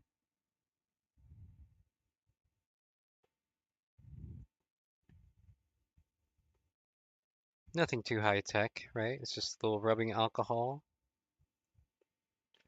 paper napkin, and a brush. You can also be talking about like printing, like litho prints or something, where they have to do acid. I think it's the usage of acid to make the print work onto a piece of paper. Some brushing might be required, you know.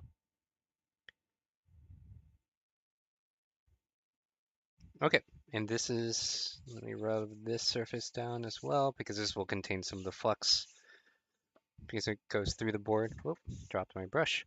Alrighty. Oop. Alrighty. I think that's it for the stream for today because I've been streaming for a bit. Um, yeah, over 2 hours at this point. So what will be next up will be the gosh, what is next up? I don't know. It'd be basically having to do this on the other side. So this is just one side of the split keyboard. It's all at the bottom here, as you can see in the webcam. Sorry, it's just like it's just this side. It'll be the other one. Um, get that done, and then what are the other things? Kind of like the you will need to like add headers here, solder these 2 points. And get my tweezers out. Like this and this will need to connect to indicate that this is the top side where the OLED will be, um, or the microcontroller rather. And then soldering of all of these things together onto slots that the microcontroller will be on.